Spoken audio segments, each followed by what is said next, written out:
Gandang araw Pilipinas, Namaskar India. Totoo nga guys ang nabasa nyo sa caption, pero alam ko naman talaga na maraming magko-comment na naman dyan. Pero as I mentioned, tao lang tayo at iba-iba tayo ng nagiging reaksyon sa mga bagay-bagay.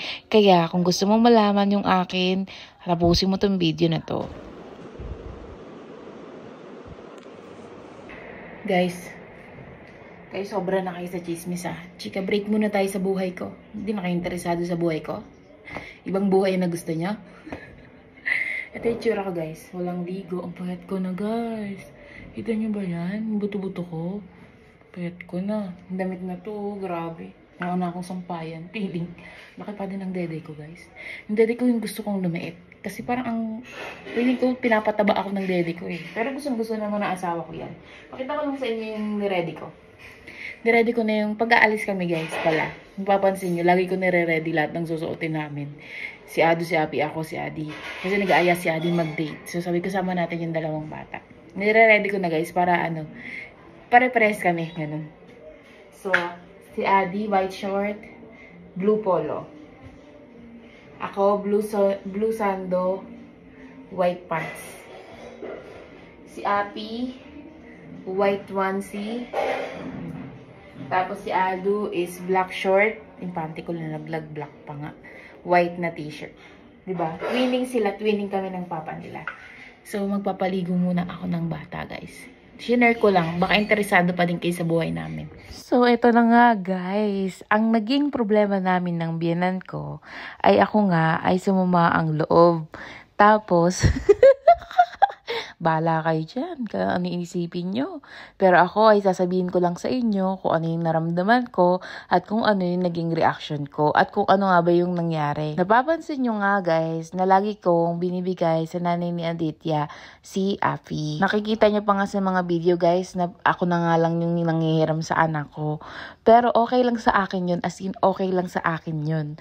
Ang naging problema ko kasi guys, parang ilang araw ko na kasi guys napapansin na pagkukunin ko yung anak ko guys, ang sinasabi ng nanay is ay ayaw na sa'yo ng anak mo, ay ayaw ko na tingnan, hindi na gusto sumama sa'yo, or sasabihin ay kinuha mo, umiyak tuloy. Alam niyo yun guys, yung parang ako pa rin nanay. Alam ko biro lang guys, pero parang ilang araw na ganun, yung para sa akin hindi maganda sa pandinig ko kasi parang ang labas, pinapabayaan ko ba yung anak ko sa kanya? Ang pagkakaalam ko, pinapahiram ko kasi gusto niya alagaan, tuwang-tuwa siya. At natutuwa ako guys kasi nakakapag-focus ako kay Ado, nakikipaglaro ako kay Ado para magsalita ba si Ado. Sinasamantala ko na rin na nalalaro niya yung isa niyang apo. Since di pa naman nakakaintindihan si Ado, kailangan ng kalaro. Tapos parang, pabayaan ko ba yung anak ko? Parang ganun yung feeling guys. Parang, ano ba iniisip niya na hindi ko kayang alagaan yung anak ko? Parang ganun guys sa isip ko. Tapos one time, pumunta kami sa labas, kumain kami ng momo. Tapos pagbalik namin, sa harap ni Aditya sinabi, ay, di ka na tinitingnan ng anak mo. Sabi, di ka nakilala. Like, si Aditya, tinignan ko siya kung magre-react siya. Kasi, dati pa namin na pag-uusapan yan. Minsan kasi sinasabi, guys, kay Ado na, ang bad ng mama mo. Pero alam ko, biro lang yun, guys. Pero sa akin, ayoko nang binibiro ako ng ganun. Kasi maldita ako, diba? Ayoko nang binibiro ako ng ganun. So, napagsasabihan na siya ng asawa ko na, uy, huwag mo binibiro ng ganun kasi hindi siya natutuwa sa ganung biro. Very vocal kasi ako guys talaga sa nararamdaman. Alam niyo yan, kahit dati pa, hindi ko kikimkimin, hindi ko kinikimkim. Kasi masama yung kinikimkim tapos sa deep inside, minumura mo na pagkaharap mo. Ganun guys. Kaya sinasabi ko kay Adi, hindi ako, nung gabi na yun guys, hindi ako nag-react. Kinuha ko lang si Afi, diretso ako sa kwarto. Tapos kinausap ko si Adi, sabi ko, parang na-hurt ako dun sa sa sinabi ng mama mo. Parang hindi ako natutuwa sa sinabi ng mama mo. Sabi ko, sabihan mo siya na hindi nakakatuwa yun, na hindi ako natutuwa, na kung gusto niya, na kunin ko si Api, kukunin ko na lang. Kasi pinapalaro ko na nga sa kanya. Parang ganun guys. Yung parang naghalo-halo na yung init ng ulo ko. Parang, Ba't ganun? Tapos sinabi ko kay Adi. Tapos ginawa ni Adi, kinausap niya yung nanay niya. Kasi nga ayoko na sa akin manggaling. Syempre, respeto pa din, di ba? Kaya hindi ko dinediretso kung galit ako sa nanay niya. Hindi naman galit. Kung nagtatampo ako, kada nagtatampo ako or kada may napapansin ako, sinasabi ko agad sa asawa ko kasi hindi para ako yung magsalita. Kasi may history kami guys. Dati, na kay Ado pa lang guys, talagang nagkainitan na kami ng as in mainit na mainit talaga. And that time kasi guys, sobrang adjusted pa si Adi kasi hindi niya alam kung paano niya kami babalansehin, kung paano niya ako pagsasalitaan nang hindi ako maiinis, kung paano niya sasabihan yung nanay niya nang hindi nadidisrespect yung nanay niya. Kaya si Adi talaga, pag nagkakainitan kami, ang nahihirapan sa aming dalawa. Pero guys, nag-umpisa lang to talaga nung nagkaanak ako. Kasi kung ako lang, a-adjust ako. Pero pag sa anak ko, ako talaga masusunod dapat. Hindi pwedeng sila yung masusunod. Ganun kasi ako eh. Kaya lagi ko sinasabi kay Adi yung ayoko, yung gusto ko. Para hindi na tumagal, hindi kami magkagalitan. Gets nyo ba? Saka para on point, alam nila yung gusto ko sa hindi ko gusto, para alam nila yung hindi nila gagawin para okay kami. Kasi goods naman kami guys, wag lang kakantiin yung mga anak ko. And sa case na to guys, walang mali sa amin, parehas kaming tama. Lola siya, nagbibiro lang siya at nai-enjoy niya, sobrang na-enjoy niya yung apo niya. Pero nanay din ako, na-hurt ako sa part na parang neglect ko ba yung anak ko kasi pinapaalagaan ko sa iba. Alam niyo naman, di ba, kakasabi ko lang sa inyo, hindi ko kayang ipaalaga sa iba, pero sa kanya ko lang pinapaalaga. Kasi nagtitiwala ako sa kanya. Pero pag parang yung biro, minsan kasi yung biro, half truth yan, di ba? So, agad nyo sana. At ayun nga guys, nung sinabihan siya ni Aditya, gabi na yun guys, tulog na ako nung sinabihan siya ni Aditya. Tapos pagising ko, mga 30 minutes, hindi ako pinapansin. Hindi niya kinukuha yung apo niya.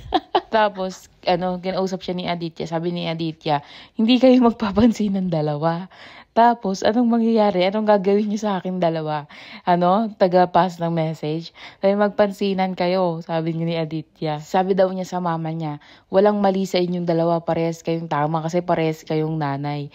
Kaya mag-intindihan kayong dalawa, sabi niya. Kaya maya-maya guys, nagpansinan din kami. Nagsorry siya, nagsorry ako. Kasi ganun naman talaga kami dito. Hindi kami perfect guys. Natawa-tawa kami. Pero ilang taon na ako dito guys, nagpapabalik-balik sa India. 7 taon na.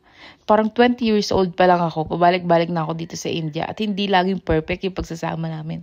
Talaga may mga times na nagkakatampuhan kami. Pero kita nyo naman kung gaano kami kaklose, diba? Kasi nga ako guys, kaya kami siguro nagbabibe in din. Kasi vocal nga ako. Parang kilala na nila ako kung anong gusto ko, yung yung ayaw ko, ganun guys. Kaya nagbabibe in kami talaga. Kaya lang, talagang syempre di mo may iwasan sa pamilya yan. Kahit sa Pilipinas, nagkakatampuhan yan. At ito nga si Aditya guys, yung makalipas ilang araw, naisipan niya na Tuesday ngayon, di ba? Ay, itong video na to, bigla siya nag-aya mag-date guys. Kasi alam niya na na-feel bad ako dun sa part na, alam niyo yun guys, yung mga biro ng mama niya, ganun. So, na-feel bad ako dun. Kaya alam niya na, medyo hindi okay yung mood ko. Kaya eto guys, nag-aya nga siya mag-lunch, maaga siya gumising, mga 4:30 para magtrabaho. Para pagdating ng lunch, makalabas kami. Ganyan siya ka-effort, guys. Kasi alam niyo yun, guys. Talagang piniprotektahan ni Aditya yung feelings ko. And alam niyo, nagigets, hindi niya inaway yung nanay niya, guys. Respeto pa din kasi hindi nila aawayin yung nanay nila para sa asawa nila, guys.